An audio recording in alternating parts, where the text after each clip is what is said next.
A gente volta para falar de esporte. O Léo não está aqui não, já tem a Eliana Gonçalves comigo. Viu? Falar de esporte nesse final de semana, os jogos da Série B. Vamos ver os resultados primeiro, os resultados desse fim de semana aqui no telão, viu? A gente começa aqui com os primeiros jogos. O Atlético Goianiense está ali no meio da tabela, nem sobe nem desce, né?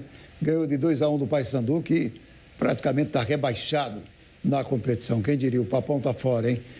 Vamos aqui na sequência. CRB empatou com o Curitiba, jogo muito bom, né? Bem disputado, né? Daqui a pouco a gente vai trazer todos os detalhes para você desse jogo.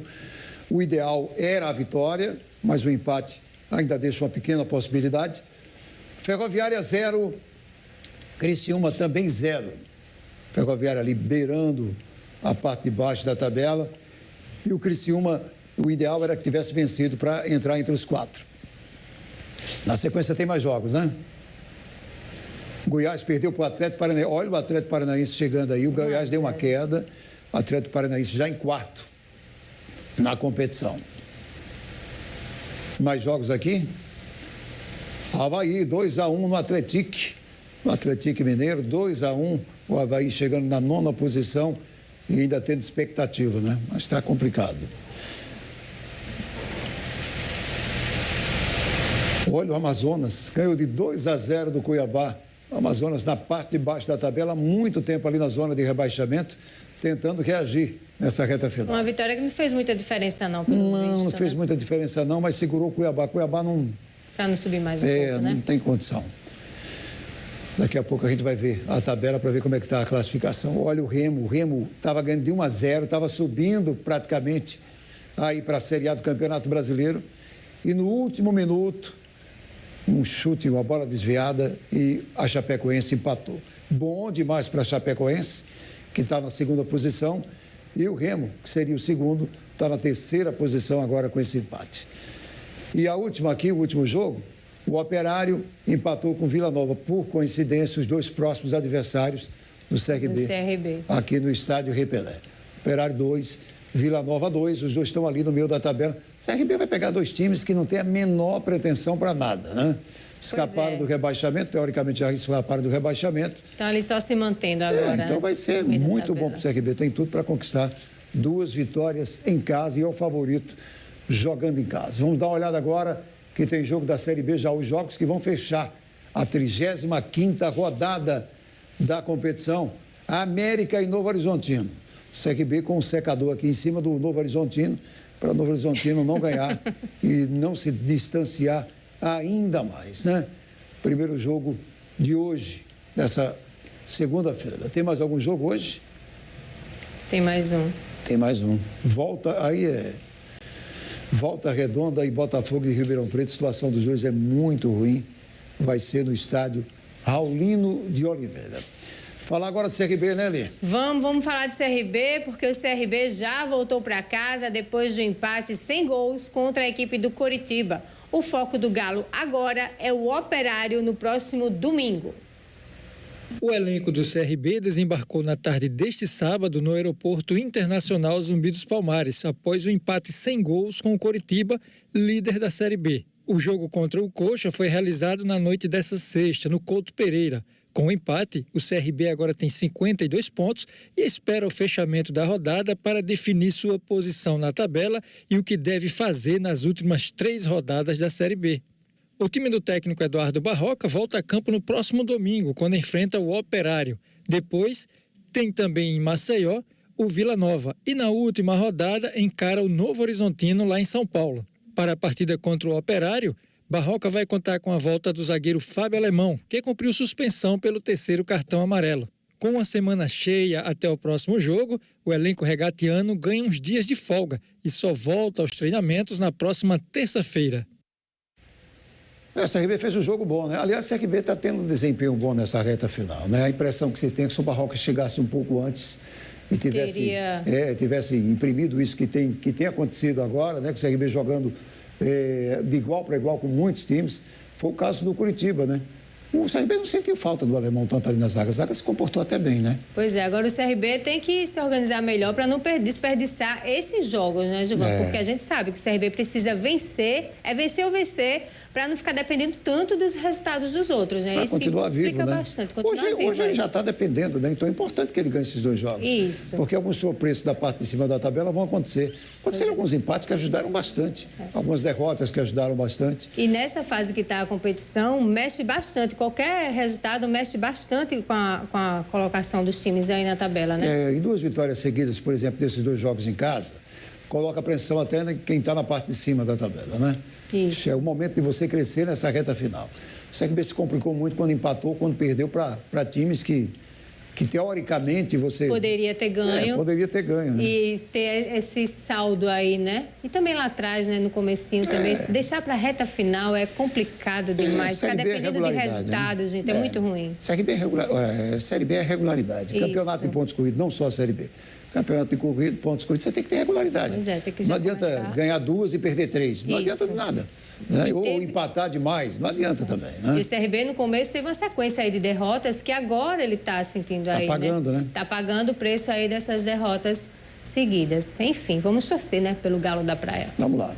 Agora vamos falar de outros esportes, começando pelo futsal. A equipe do Traipu, gente, conquistou o título inédito da Copa do Nordeste desse domingo, após vencer o Simão Dias na grande final da competição. Vamos ver.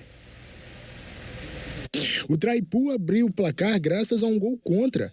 O ala Everton José cobrou lateral e Riquelme desviou errado para dentro da própria meta.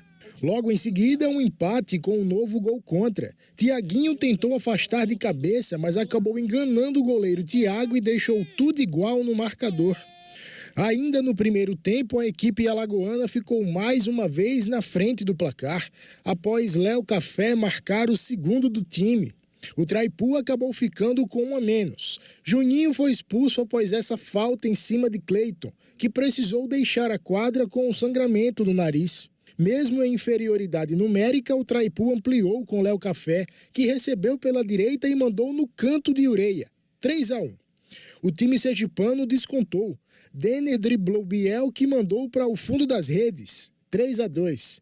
Mas pouco tempo depois, Tiaguinho se redimiu do gol contra e, em cobrança de tiro livre direto, marcou a favor do Traipu e decretou a vitória alagoana por 4 a 2 no ginásio Verdão, em Teresina. O Traipu levantou o troféu da Copa Nordeste de Futsal e também assegurou presença na Supercopa de Futsal, que garante vaga na Copa Libertadores da América.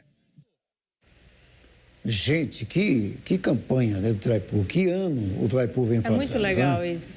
Muito bom a gente ver. Muito bom mesmo. Um time de Alagoas fazendo essa campanha, né? Uma campanha realmente que chama a atenção de todos e é uma referência hoje, isso. Porque já participando de Copa do Brasil, de Campeonato Brasileiro, ainda tem muita coisa pela frente, viu?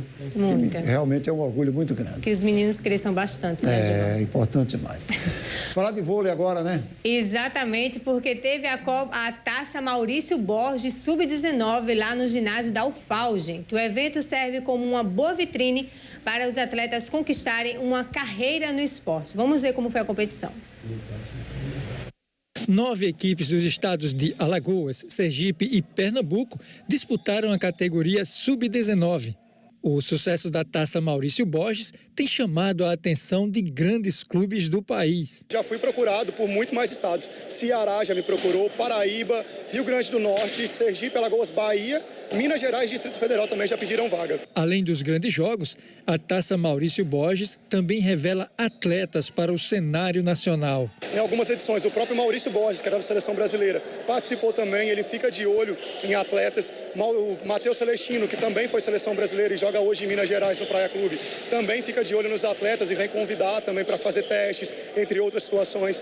Os próprios atletas que jogam competições em outros estados ficam também olhando e falam, aquele cara talvez dá para fazer lá, conversam com os técnicos depois e incentivam também outras equipes a participar, né? João Lucas é levantador do CRB. Na vitória do time regatiano contra o FCT, ele foi eleito o melhor da partida. João Lucas tem também atuação fora do estado. Eu estava jogando atualmente em Minas Gerais, na Academia do Vôlei, onde eu passei a temporada 2024 lá, passei o ano todo, fui campeão dos Jogos Escolares, todas as etapas, fui para o Brasileiro, para disputar o Brasileiro lá em João Pessoa, onde fiquei em segundo lugar na primeira divisão do Brasileiro. Renovei o contrato com ele de novo, estava lá, voltei, passei o restinho do ano, só que aí a gente não ia jogar mais competição e tal. Aí eu falei que queria voltar para casa para jogar competição aqui e tal, como a competição Maurício Borges é muito boa, então eu falei, não, vou voltar para casa para jogar as competições que vão ter, porque eu jogo mais e não fico, entre aspas, muito parado. A competição também contou com a família que tem raízes no vôlei. Pedro Henrique, jogador do EFCT, é irmão de Matheus Celestino, que atua no Praia Clube. A taça Maurício Borges é importante na vida do atleta, que agora vai seguir o caminho do irmão no vôlei. Graças a Deus, né? Eu joguei e aí tem vídeos meus e aí teve um técnico de um time que me viu e aí, né, me chamou para jogar. E aí, próximo ano eu vou para Minas Gerais para jogar pelo Itapajipe. Né, agradeço muito ao Igor, né, a todo mundo do FCT, que foi o lugar que me formou, né, que me ensinou, né, os fundamentos. Dona Rosângela Celestino é mãe de Matheus e Pedro Henrique. Ela acompanha de perto os passos do filho nas quadras de vôlei. Treino a gente sempre está aqui, sempre trago, fico, espero. Os jogos a gente sempre está, sempre onde eles vão. Na próxima temporada, Pedro Henrique vai jogar longe de Alagoas. Dona Rosângela sabe que é uma conquista para a família, mas vai ficar com o coração apertado. Não sei nem o que dizer, porque foi um e agora vai o outro, né? Eu vou ficar sozinha, mas eu sempre acompanho de longe. E sempre que dá, a gente viaja, a gente sempre vai também para perto. Como ele é de menor, né? Ele só tem 16 anos, então a gente tem que estar sempre presente. O que é que seu irmão passa para você? Ele sempre passa para mim ter calma nos jogos, né? Passa também algumas dicas para mim, né? De passe e etc, de ataque. Né? É muito bom escutar o que ele fala para mim, porque, querendo ou não, eu uso no jogo e eu ainda bem que dá certo. Sonho muito também em jogar com ele e contra ele, né? Sonho muito, é uma rivalidade boa. Pois é, uma rivalidade boa, coração de mãe fica daquele jeito, né? E olha, a taça Maurício Borges volta em dezembro com a etapa da categoria Sub-21. A competição vai acontecer nos dias 5, 6 e 7 do mês que vem. Olha, no CEPA teve a segunda e última etapa do Campeonato Alagoano de Judô. A competição contou com cerca de 300 participantes. As disputas foram nas categorias Sub-11, Sub-13, Sub-15, Cadete, Júnior, Sênior, Veterano e por equipe. A competição define o ranking estadual. O presidente da Federação Alagoana de Judô, Eduardo Guedes, destacou o crescimento da competição e o sucesso da temporada. A federação avançou bastante, não só em números, como também em qualidade, da parte técnica. Esse ano a gente conquistou um resultado que há muito a gente não conquistava. No começo do ano a gente tem um campeonato brasileiro regional, onde a gente teve o melhor resultado em mais de 6, 7 anos, e a gente não tinha.